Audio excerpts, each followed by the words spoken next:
మీది ఎవరు? డప్పూర్ మరి. డబ్బురు ఏంది ఇక్కడ ఫార్మా కంపెనీ వస్తుందటగా? అవునవును. తెలుసా? నీకు తెలుసా? తెలుసానా? నీ భూమి పోతుందా అలా? పోతుందన్నా, 2 ఎకరాలు పోతుంది మొత్తం. మరి ఎట్లా కంపెనీకి ఇవ్వడానికి అగ్రి ఉన్నావాను? ఎట్లా అన్న చేశారు దాంట్లో. ఎట్లా భూములు ఎట్లా ఇస్తాం చెప్పు? పానం పోయినా సరే మేము భూములు మాత్రం ఇవ్వం. అవునా? ప్రభుత్వంతో కొట్లాడతారా? ప్రభుత్వంతో కాదన్న, ఎవరు వచ్చినా కానీ మొత్తాన్ని కొట్లాడతాం. సీఎం అంటుండే ఈ ఊళ్ళో ఏం పంటలు వండాయి, పంటలు వండుడే కన్నా వడ్డీలా సీఎం కు రమ్మనుండి చూపెడతాం మా ఊళ్ళో ఏం పంటలు ఉన్నాయి ఏమున్నాయి మొత్తం కళ్ళతో చూసినాకనే తీర్పు చెప్పండి కదా. బల్లులు కూడా గుడ్లు పెట్టిన ప్రాంతాన్ని మేము సేకరిస్తున్నాం, కంపెనీలు కడతా అంటే రమ్మనండి. ఆయన కళ్ళు ఉన్నాయి కదా, చూడమనండి వచ్చి ఎట్లున్నది పంటలు. మీరే చూసారు కదా, ఇప్పుడు ఇంతకుముందు మీరు చూసారు కదా ఎట్లున్నాయి పంటలు. ఇలాంటి పంటలు ఈడ కూడా పండాయి, మాత పండినన్ని పంటలు. అవునా? మరి ఎట్లుంది 1 year పాలన? 1 year పాలన దరిద్రంగా ఉంది. దరిద్రంగా అంటే పూరా వేస్ట్. పరిపాలన వేస్ట్. రేవంత్ రెడ్డి పరిపాలన వేస్ట్. ఎందుకు? బాగానే ఉంది, 10 ఏళ్ళు అభివృద్ధి చేయండి, మేము 10 నెలల్లో చేసినామని సీఎం అంటున్నాడు. మీరు ఏం చేసినా మాకైతే ఇప్పటి వరకు రైతు బంధు పడేది ఉండే, రైతు బంధు కూడా ఇప్పటి వరకు పడలేదు. ఇప్పుడు 2 సార్లు పడుతుండే మన కేసీఆర్ పాలనలో. రైతు బంధు లేదు. ఆయన మళ్ళీ కళ్యాణ లక్ష్మి ఏమేమో ఇస్తాడు, అవి కూడా ఇది కూడా లేవు, ఏ పథకాలు కూడా లేవు మాకైతే ఇప్పటి వరకు. అంతే. కళ్యాణ లక్ష్మి ఇస్తున్నాడు కదా, తులం బంగారం ఇస్తున్నా మళ్ళీ అంటే ఏమో సార్, ఇది వచ్చిన వాళ్ళకే తెలిసి మాకైతే రాలేదు. మీకు ఇంటర్ కదా మీరు చెప్పంగా. మరి పెన్షన్ విషయం? పెన్షన్ అంటే ఏదో అంతే అంతే. అప్పుడు ఉన్న రేటే ఇస్తున్నాడు అనుకో, పెంచుతా అన్నాడు, పెంచలేడు.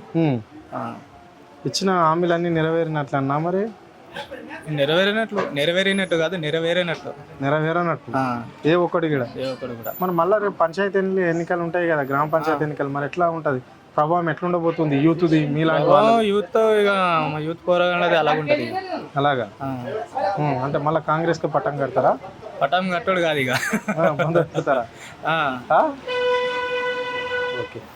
ఏం పేరు నీ పేరు? పెద్ద మనిషి. నా పేరు నర్సప్ప. ఎన్ని ఎకరాల భూమి ఉంది? నాకు 2 ఎకరాలు ఉన్నాయి సార్. యా ఊరిని? ఇది డప్పురే ఉంది. 2 ఎకరాల భూమి ఉంది, 10 ఎకర పుదీనా ఉంది. ఇలాగ పుదీనా అమ్ముకొని బతుకుతాం సార్. ఓన్లీ పుదీనా పంటనే పెడతాం? పుదీనా ఉంది సార్ 10 ఎకరు, పత్తింది 1 ఎకర్ 1.5 ఎకరు చేసి బతుకుతాం సార్. అరే నీ భూమిలో మరి బాగానే పంట పండుతున్నది?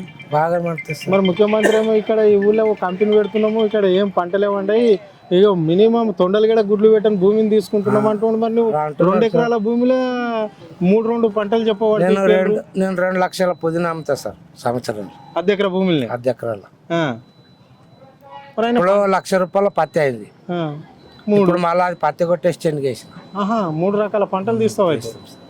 మరి ఆయన బావి కూడా ఉంది సార్ ఇక్కడ. మొన్న హరీష్ రావు వచ్చిన రోజు మా చేనుకు దొరికిపోయింది పుదీనా చేనుల. అది మాదే. నేను పోయినాడికి ఇప్పుడు మా తమ్ముడు మాట్లాడి ఆ రోజు. మరి ఏమి వండదని ఆయన రేవంత్ చెప్తున్నాడు. బాగున్నది ఆడ. మా భూమి మంచిది, బావి మంచిగా ఉన్నది సార్, పెద్ద బావి. అది 7 ఎకరాల భూమిలో మేము 3 అన్నదమ్ములు సార్. 3 అన్నదమ్ములు 7 ఎకరాలు. మరి పోతుంది అనేది భూమి కంపెనీలో నంబర్లు వచ్చినాయంట సార్, పోతుంది అది. కానీ మేము ఇవ్వం కూడా. మేము ఇవ్వం సార్. ఏ గట్లో ఎక్కడ మా అయితే ఇవ్వము. మేము బతికేదే దాని మీద ఉన్నాం సార్. మేము అట్లనే చేస్తాం, ఇంకెక్కడ పోతాం. అంతేనా? భూమి ఇచ్చేది లేదు? మేము ఇచ్చేది లేదు సార్. భూమి వాడు నెత్తి నేల కొట్టిన సావన చేస్తాం బాయిల కాడ, వాళ్ళకి భూమి ఇవ్వం. అంతేనా? ఇవ్వం సార్. పైసలు ఇస్తారా? పైసలు ఇస్తే మా పైసలు ఎన్నోతులు ఉంటాయి సార్. 1 పైసలు ఎన్నోతులు ఉంటాయి, అవసరం లేదు పైసలతో. ఇలా పంటనే వండదానేమో సీఎం చెప్తున్నాండి. లేదు సార్, మేము పంటలు మస్తు పండుతాయి సార్. నేను పుదీనా డైలీ నారాయణఖేడ్ పోతా సార్, 30 కిలోమీటర్ ఇడికెళ్ళి. 3 గంటల రాత్రికి పోతా, 7-8కి ఇంటికి వస్తా, మళ్ళీ చెనకానే ఉంటా. మళ్ళీ 3 గంటల నుంచి కోసుకొని మళ్ళీ నారాయణఖేడ్ పోతా. ఒకసారి చెప్పు సీఎంకి, చెప్పు ఇంత పంట వండియంగా నువ్వు అన్ని పండించుకుంటున్నాం సార్, మంచిగా బతుకుతున్నాం. ఇక ఆ భూమి సీఎంకి ఇస్తే మేము ఎక్కడ అడక తినుకుంటూ పోవాలి. మా వచ్చేది లేదు సార్. మా ఏమైనా పెన్షన్ వస్తుందా నీకు? వస్తుంది సార్. ఎంత వస్తుంది? 2000 వస్తుంది. మరి కాంగ్రెస్ గవర్నమెంట్ వచ్చినాక ఎంత ఇస్తామన్నారు? 4000 ఇస్తామన్నారు. 4000 లేదు, 2000 టైంకి రాకపోతే. అంతేనా? మరి రైతు బంధు పైసలు పడుతున్నాయా? లేవు సార్, పడతలేవు. కేసీఆర్ వచ్చి నుంచి పడ్డాయి, ఇప్పుడు వీడు వచ్చి నుంచి పడలేవు. మరి వేస్తున్నా, అందరికి వేస్తున్నా లేదు సార్, చెప్పిండు. రైతు బంధు లేదు, మాకు రుణమాఫీ లేదు. రుణమాఫీ రైతు బంధు లేదు.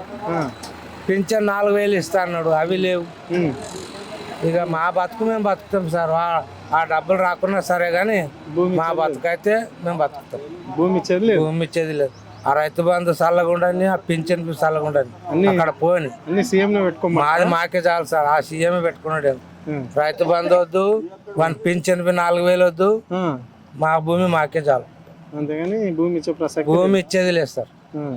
భూమి మాత్రం ఇంకో దగ్గర భూమి ఇచ్చారు అనుకో, ఈ భూమి ఇస్తే పోతారు అట్లా? అవసరం లేదు సార్, ఆ భూమి వద్దు. ఈ నీళ్ళు అని ఎక్కడ దొరుకుతాయి సార్? ఇంత మంచిగా ఉంటాయా?